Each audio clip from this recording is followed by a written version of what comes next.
오늘은 일본에서는 마더데이라고 그러죠. 네, 성경에서는 부모님에 대한 이야기가 나와요. 그래서 오늘은 그냥 총회에서도 어머니 주일이라고 하지만 그래도 제가 부모님에 대한 이야기들 좀 나누려고 합니다. 오늘 성경 본문을 보면 성경 전체에서도 좀 저도 의문이 생기는 것이 있어요. 하나님 왜 그러셨어요? 라고 묻고 싶은 것이 있어요. 뭐냐면 꼭 하나님은 이렇게 뭔가 계약으로 이렇게 뭔가 이렇게 선명하게 선영아 수고했다, 내가 너에게 장수하고 복을 주리라, 이런 말씀이 없고 꼭 뭔가를 토를 딱 거세요. 보세요. 신명기 5장 16절에 하나님의 명령대로 네 부모를 공경하라. 그러하면 네 생명이 길고 복을 누리리라. 이렇게 말씀하십니다. 에베소서 6장에는 이렇게 말씀하시죠. 자녀들아 너희 부모를 주 안에서 순종하라. 이것이 옳으니라. 그러면 이것이 너에게 주는 첫 번째 계명이라. 첫 번째 계명. 여기도 좀 의문이죠. 하나님을 섬기는 것이 첫 번째 계명인데 성경에서는 부모에게 공경하라. 이것이 첫 번째 계명이라. 6장 에베소서 6장 3절에 이는 네가 잘 되고 땅에서 장수하리라. 이렇게 말씀하세요. 왜 굳이 하나님께서는 그냥 시원하게 그냥 아주 하나님 잘 믿을 테니까 복 주시고 잘 되면 될 텐데 꼭 이렇게 뭔가를 이렇게 거십니다. 왜 그러셨을까요? 요즘은 세대 차이가 많고 인간과 인간관계가 복잡을 해서 효도 받기도 어렵고 효도하기도 어렵다고 그래요. 그래서 많은 얘기를 하잖아요. 요즘 세대가 효도 받는 마지막 세대다, 또 효도를 하는 마지막 세대다, 이런 얘기를 많이 해요. 그래서 효도 이런 얘기를 하면 사람들은 구태연하게 생각하고 잘 안 듣습니다. 딴짓을 하고 딴 생각을 합니다. 하지만 지금 우리가 나누고자 하는 이 성경의 말씀은 윤리가 도덕이 아니에요. 윤리나 도덕이 아니라고요. 그리고 부모님을 자식들이 불쌍히 여겨서 구제하는 구제의 대상으로 보지를 않아요. 돈 주고 물건 못 사주고 그런 거를 말하는 게 아닙니다. 뭔가 우리가 알 수 없는 영적인 깊은 의미를 지금 말씀하시고자 하는 것입니다. 부모님, 가정, 교회, 몸, 여러분의 몸 다 이것도 하나님이 허락하신 거잖아요. 여러분의 몸도, 몸뚱어리 이 몸도 개랑 고양이랑은 다를 거 아니에요. 뭔가 큰 의미가 있다고요. 무슨 의미예요? 몸은 하나님의 성전이라고 그랬잖아요. 그러니까 내가 가지고 있는 이 몸도 소중한 거예요. 가정들마다 다 어려움이 있고 다 눈물이 있어요. 가정들마다 다 이야기 사연을 들어본 즉 평안한 데가 없어요. 다 우여곡절이 있어요. 그럼에도 불구하고 하나님께서 가정을 주신 이유도 가정을 통하여 뭔가 하나님의 기가 막힌 일들을 계획하시고 가정을 통해서 하나님을 알게 하시고 영원한 세계를 경험하도록 주신 선물이잖아요. 교회도 마찬가지예요. 교회 안에 들어오면 때로는 속상하기도 하고 또 때로는 좀 마음 아픈 일도 겪지만 그런 일들을 통해서 형제들끼리 화목하라 말씀하신 것처럼 화목을 이루기 위해서 서로 염려하고 기도하고 서로를 위해서 애쓰다가 보면 하나님을 알게 되고 영적인 세계까지 우리의 생각의 범주가까지 미치게 되는 거죠. 특히 부모의 존재도 마찬가지입니다. 오늘 성경에 부모에게 효도하라, 부모를 공경하라, 이거는 명령이에요. 해고 안 하고 내 선택의 문제가 아니에요. 우리 부모가 나에게 해준 일을 아시면 목사님은 그런 얘기 하시지 못할 거예요. 이런 얘기를 수많이 들었습니다. 또 그런 부모를 봤고요. 폭력, 아버지가 자식들한테 폭력을 해서 자식이 자라면서 상처가 많아서 결혼 안 하겠다고 다짐했던 자매도 만나고, 부모에 대한 잘못된 생각으로 인해서 부모에게 효도하고 부모에게 공경하라 이거에 대해서 아주 본능적으로 떨고 있는 분들도 만나는 적도 있습니다. 하지만 부모님에게 공경하라 이 말씀을 통해서 뭔진 모르지만 하나님이 우리들에게 어마어마한 일들을 계획하시고 부모의 존재를 통해서 하나님이 어떤 분인지에 대해서 우리에게 보여주시는 그런 것이죠. 그렇기 때문에 부모에게 공경 한번 해봐라. 너희가 부모에게 공경 한번 해봐. 그러면 어떤 일이 너희들이 경험하는지 한번 경험해봐라 라고 기회를 주시는 것이죠.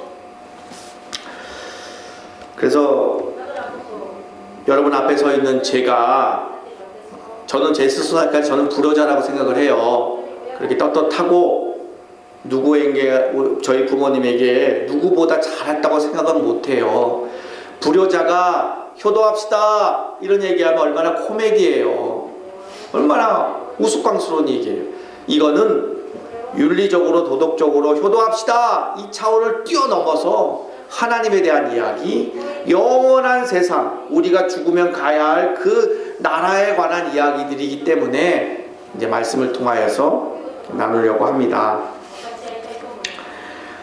이런 얘기를 꼭 나누면 마음에 걸리는 것들이 있잖아요. 저 같은 경우에는 부모님이 생각이 나고, 불효자가 이런 얘기 해도 될까? 그런 것도 걸리고, 성경에 보면 구약 성경에 하나님께서 특별히 보호 대상들이 있어요.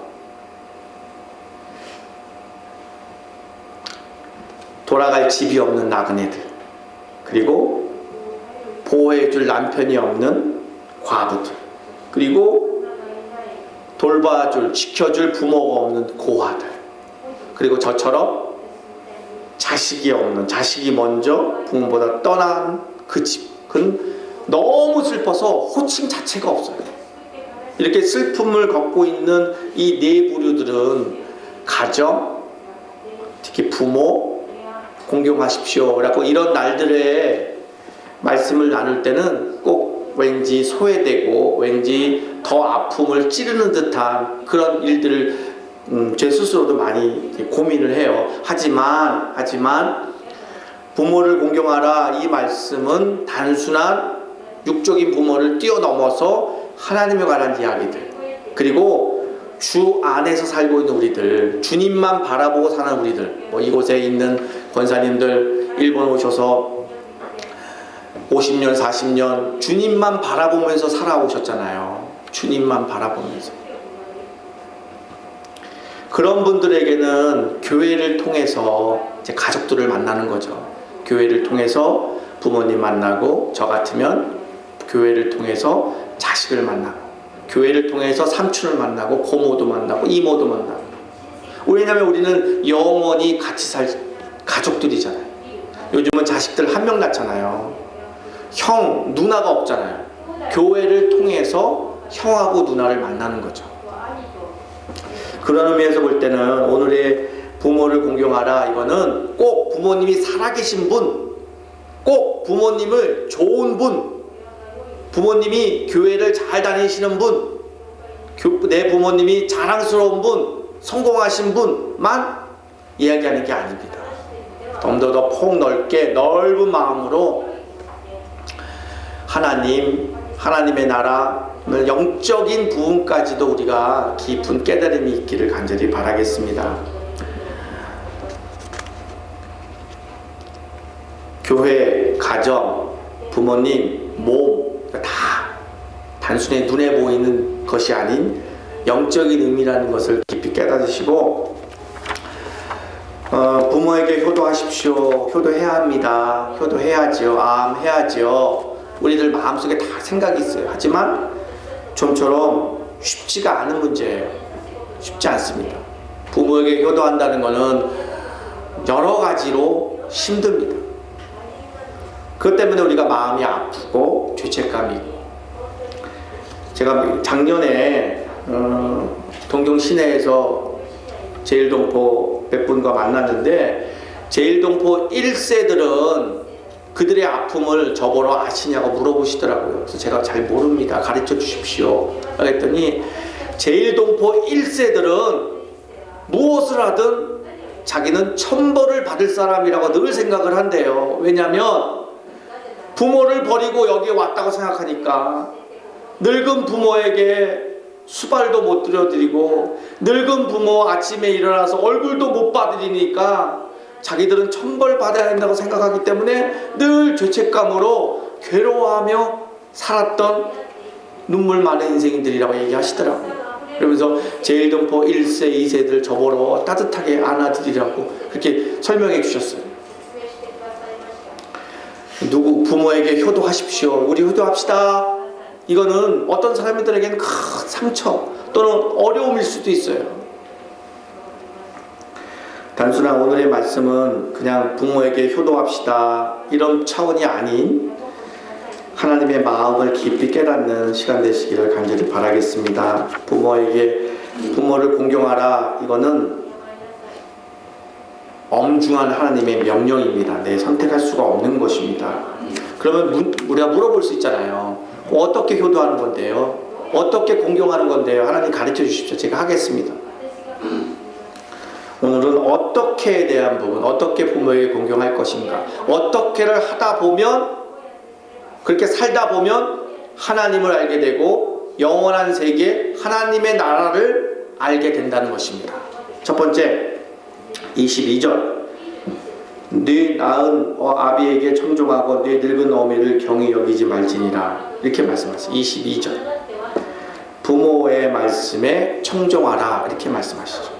청종, 잘 듣고 순종하라는 거죠. 부모의 말을 듣고 마음을 읽어야 되는데 참 자식들은 그게 안 되죠. 부모님들은 나는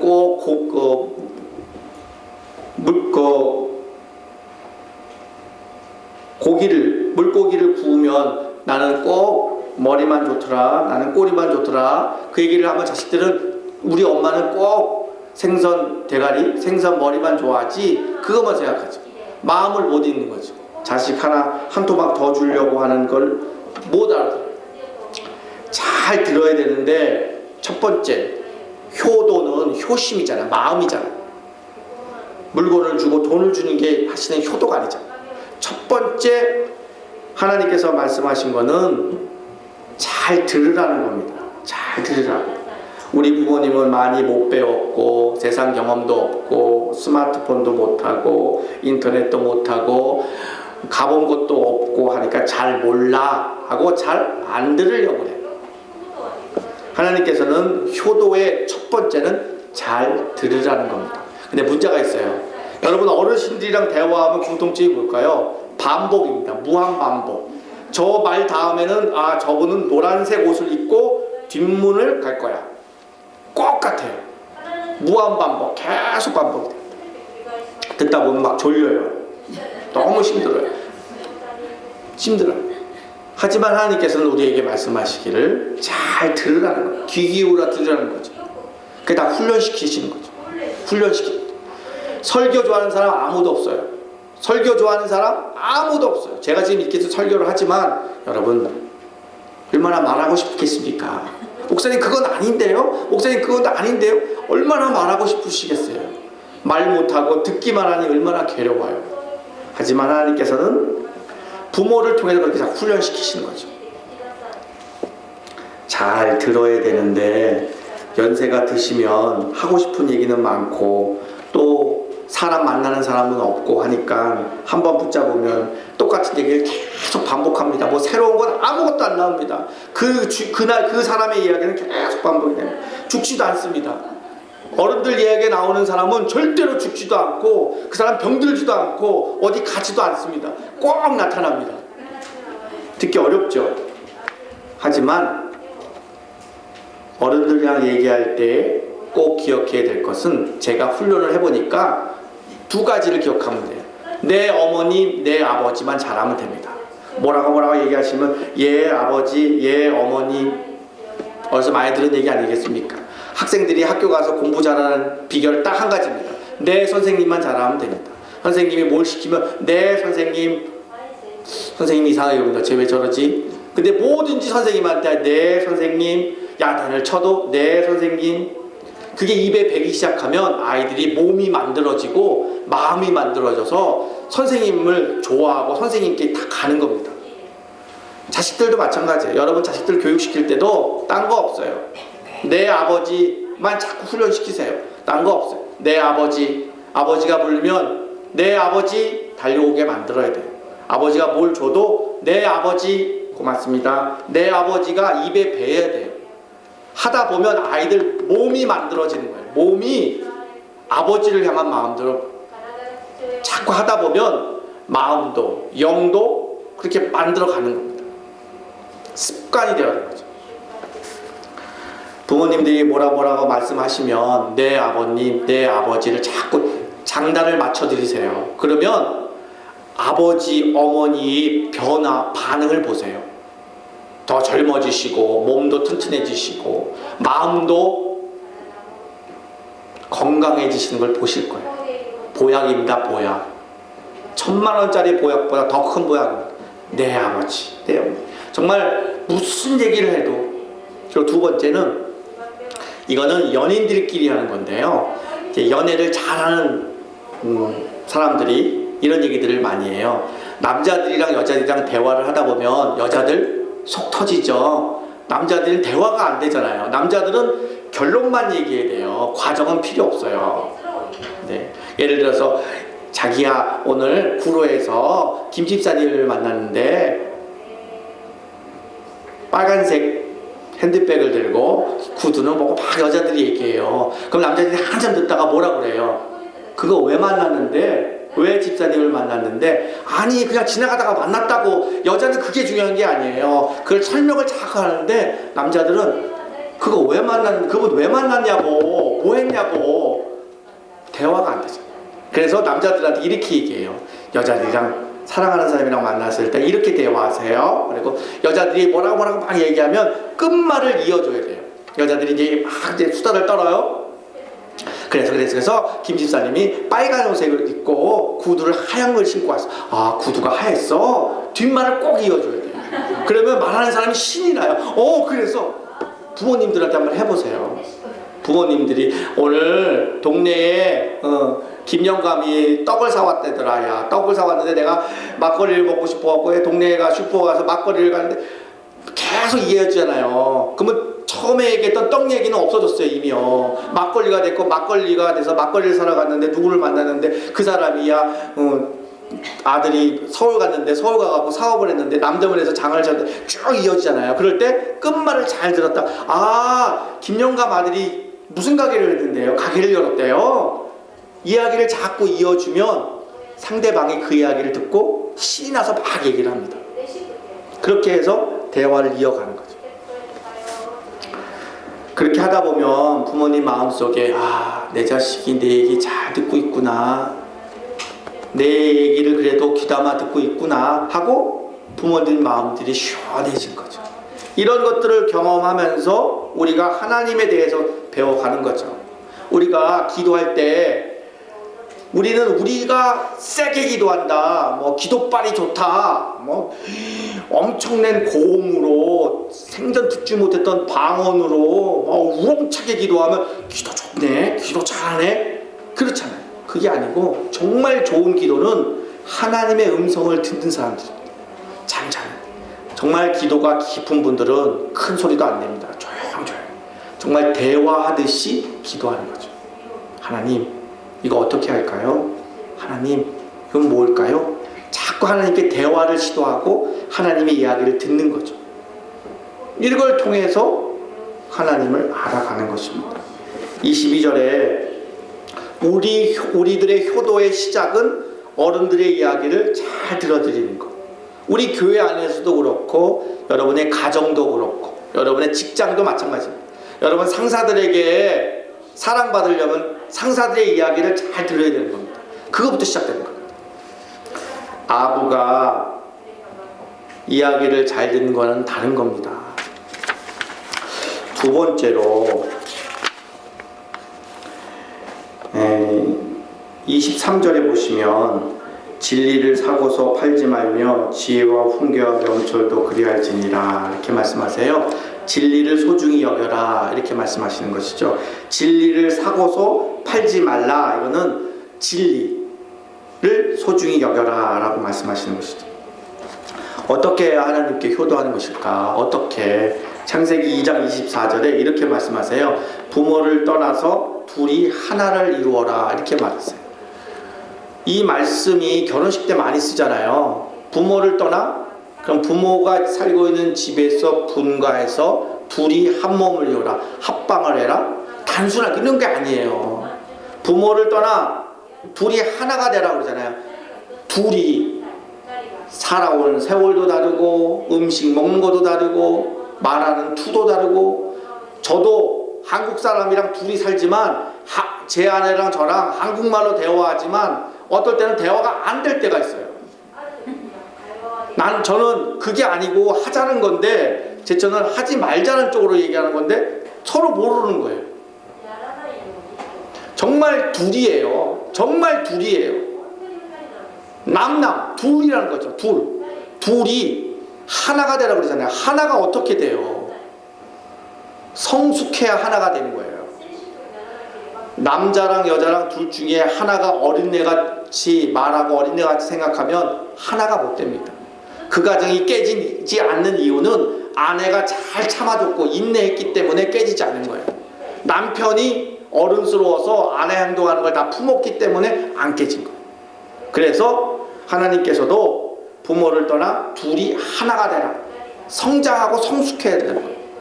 효도, 가장 큰 효도는 우리들이 하나님 안에서 진리 안에서 성숙하고 성장하는 것이 진짜 효도라고 말씀하시는 거예요. 부모님들에게 갑자기 용돈을 1,000만 원을 갖다 드린다. 그럼 부모님들 입에서 뭐라 할까요? 덩실덩실 춤을 추면서 우리 아들 최고라고 할까요? 안 그렇습니다. 제대로 된 부모님들은 이렇게 얘기할 거예요. 야 이놈아, 이 돈 어디서 났느냐? 라고 물어볼 거예요. 너 이 돈 어디서 났느냐? 라고 물어볼 거예요. 그거는 이 돈을 어떻게 가져왔느냐? 즉 너 어떻게 살아왔느냐? 남 힘들게 하고 사기치고 남에게 어려움 줘서 가져온 거 아니냐? 라고 부모는 어떻게 이놈이 살고 있을까라고 걱정해서 물어보실 거예요. 이 자리에는 우리들도 마찬가지입니다. 부모님들이 고생해서 우리들이 부모님들에게 맛있는 거, 또 효도관광 많이 해드리고 싶지만 또 우리들이 외국에 나와 살아서 그걸 못하잖아요. 자주 찾아뵙지도 못하고 또 좋은 거 못 보여드리고 못 입혀드리지만 진정한 주 안에서 살고 있는 우리들, 주님만 바라보며 살아가는 우리들에게 오늘 이 아침에 진짜 효도는 바로 23절에 있는 것처럼 진리를 사고팔지 말며 진리를 소중히 여기고 하나님 말씀 안에서 우리가 성장하고 성숙하여서 정말 영적으로 어린애와 같이 말하고 행동하지 말고 성장하고 성숙하게 사는 것이 진짜 효도라고 말씀하고 있습니다. 세 번째는 25절에 이렇게 말씀하세요. 마음을 들이며 내 아들아 네 마음을 내게 주며 네 눈으로 내 길을 즐거워할지니라, 이렇게 말해요. 이 말은 마음을 들이고 자식들이 내 마음을 들이고 부모님의 있는 모습대로 받아들이고 인정하라, 이렇게 말씀해요. 여러분 솔로몬이 있잖아요. 솔로몬은 이 세상 왔던 온 인류 중에서 첫 번째로 지혜로운 사람이라고 말해요. 하나님의 지혜가 오면 다 따라온다고 그러잖아요. 장수, 보화, 보물, 부유함 다 따라오잖아요. 그 지혜를 가졌던 그 솔로몬의 특징은 하나님 앞에 거룩한 성전을 올려드릴 때, 하나님 앞에 기도를 드릴 때 그 성전을 지은 이유가 본인 솔로몬에게 있지 않고 아버지의 믿음 때문이었습니다 라고 고백을 해요. 다윗이 어떤 인물인지 여러분 잘 알잖아요. 눈 뜨고도 볼 수 없을 만큼 정말 그런 인생을, 어두운 인생을 살았음에도 불구하고 자식은 그렇게 얘기 안 해요. 솔로몬은 다윗 아버지를 그렇게 아래로 보지 않았어요. 아버지를 높이 봤어요. 그리고 인정했어요. 우리들이 간혹 부모님들이 살아온 인생들을 우리들이 알게 되고 보게 되면 성공한 자녀들 입장에서 볼 때 부모님들의 인생이 비천하게 보이기도 하고 또 부모님의 인생이 저렇게 왜 살았을까라고 생각이 드는 경우도 있습니다. 하지만 오늘 성경에서는 그렇게 얘기하지 않습니다. 부모님의 삶을 있는 그대로 인정해 드리라고 말씀합니다. 보통 사람들은 하기 어려워요. 주 안에서 하나님의 말씀대로 살아가려고 애쓰는 우리들은 그게 가능해요. 그렇기 때문에 우리를 통하여 세상에 감동의 이야기들이 나오는 거죠. 아브라함 링컨, 미국 대통령 중에서 가장 존경받는 대통령이잖아요. 근데 아브라함 링컨이 대통령 됐을 때는 많은 사람들로부터 비웃음을 당했어요. 천박한 출신, 저런 사람이 어떻게 대통령이 되리 하고 아주 아래로 봤어요. 왜 그러냐면 아버지는 구두 수성공했어요. 그래서 좋은 가문에서 자라서 태어나서 자란 귀족들, 국회의원들이 링컨 대통령 얘기 듣지도 않았어요. 가서 구두나 닦아라, 가서 구두나 닦아라 라고 늘 핀잔만 줬어요. 그때 링컨은 이렇게 연설했다고 합니다. 의원 여러분 대단히 감사합니다. 제가 오랫동안 잊고 있었던 아버지를 기억나게 해주셔서 감사합니다. 저는 아버지를 자랑스럽게 생각합니다. 우리 아버지는 직업에 충실했고 구두를 잘 닦은 분이었습니다. 저는 어깨너머로 우리 아버지에게 배웠습니다. 이제부터 당신들의 냄새나는 구두는 제가 닦아드리겠습니다. 언제든지 오십시오 라고 얘기했다고 해요. 얼마나 감동적인 얘기입니까? 내 아버지는 구두를 수선하는 사람이었습니다. 이렇게 떳떳하게 말했어요. 이게 효도라는 것이죠. 자기 부모를 자랑할 수 있는 것, 부모님의 직업, 부모님의 선택, 부모님의 삶, 부모님의 살아온 생애, 이거를 자식들 입을 통하여서 잘하셨습니다. 훌륭하셨습니다.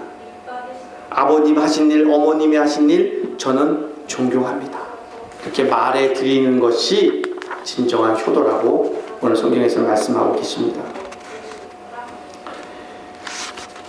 마지막으로 오늘 한국에서 생명보험에서 아주 광고 하나를 냈어요. 광고 내용이 많은 사람들로 하여금 아주 감동 어린 광고를 냈습니다. 이 광고를 소개하고 제가 마칠까 합니다.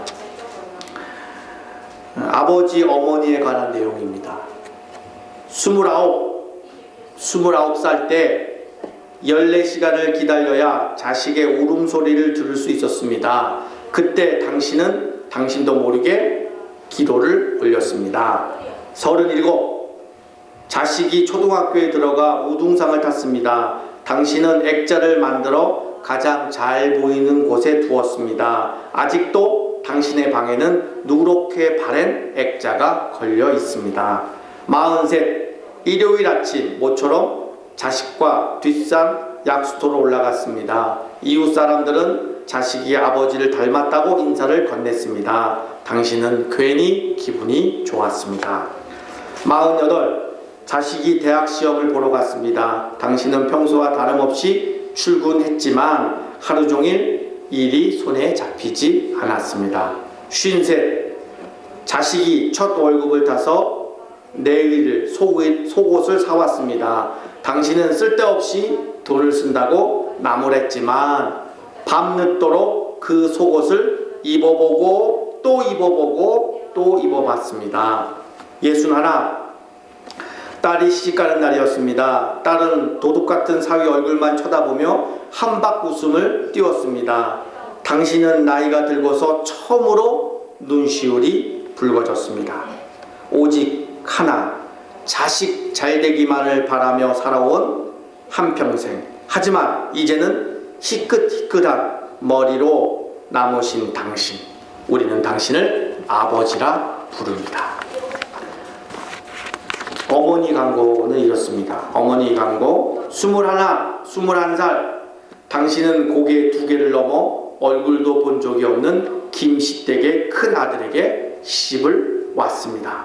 28, 시집 온 지 5년 만에 자식을 낳았습니다. 당신은 그때서야 비로소 시댁 어른들로부터 며느리 대접을 받았습니다. 32, 자식이 밤늦게 급체를 했습니다. 당신은 자식을 얻고 읍내병원까지 20리를 달려갔습니다. 40살, 그의 겨울 유난히 추웠습니다. 당신은 자식이 학교에서 돌아올 무렵 자신의 외투를 입고 동구 밖으로 나갔습니다. 그리고 자식에게 당신의 체온으로 덮여준 외투를 입혀주셨습니다. 52, 자식이 결혼할 여자라고 집에 데려왔습니다. 당신은 분칠한 얼굴이 싫었지만 자식이 좋다니까 당신도 좋다고 하였습니다. 예수, 환갑이라고 자식이 모처럼 돈을 보내왔습니다. 당신은 그 돈으로 자식의 보약을 지었습니다. 65, 자식 부부가 바쁘다고 명절에 고향에 못 내려온다고 했습니다. 당신은 동네 사람들에게 아들이 바빠서 아침 일찍 왔다 갔다고 당신 평생 처음으로 거짓말을 했습니다. 오직 하나 자식 잘 되기를 바라며 살아온 한평생. 하지만 이제는 길게 주름진 얼굴로 남으신 당신, 우리는 당신을 어머니라고 부릅니다. 이 광고를 보고 많은 사람들이 울었다고 합니다. 하나님을 모르는 사람들도 본능적으로 부모님들에게 잘하려고 애를 씁니다. 하지만 우리는 그걸 정말 뛰어넘어서 부모님은 하나님이 우리에게 주신 존재이고 하나님이 주신 그 소중한 부모님을 통하여서 하나님을 알게 하시고 하나님의 영원한 세계를 알게 하시고 우리를 한없이 부족하지만 불효자로 한없이 울고 싶은 우리들이지만 부모의 존재를 통하여 하나님의 축복을 주시는 그 놀라운 하나님의 뜻이 여러분 삶 가운데 세워져 나가기를 간절히 축원드립니다. 사랑하는 동정제일가족 여러분, 부모님은 우리의 구제의 대상이 아닙니다. 그저 단순히 불쌍하다, 나이 들어서 불쌍하다, 그렇게 불쌍히 여기는 마음이 결코 효도가 아닙니다. 진짜 효도가 무엇인지를 오늘 나눈 말씀을 통하여 우리 정말 깊이 깨닫고 저와 여러분 우리 그렇게 살기를 간절히 바랍니다. 하나님은 왜 우리에게 첫 번째 계명이라고 말씀하셨을까요? 하나님을 공경하라, 이게 첫 번째 계명이어야 되는데 왜 하나님 부모님께 공경하라, 이게 첫 번째 계명 왜 그러셨어요? 부모님은 우리랑 영원히 같이 있지 못합니다. 부모님은 우리를 기다려주지 않습니다. 급합니다. 그래서 우선순위에서 첫 번째입니다. 첫 번째. 부모님들은 우리를 기다려주지 않습니다. 예배 마치고 또는 오늘 돌아가시고 나서 부모님들에게 오늘 나누었던 말씀들을 한번 같이 해보는 그런 날이 되기를 간절히 바라겠습니다. 기도하시겠습니다. 네 부모에게 공경하라. 그리하면 너희 생명이 길고 복을 누리리라. 너희 부모를 주 안에서 순종하라. 이것이 첫 번째 계명이니 이는 네가 잘 되고 땅에서 장수하리라.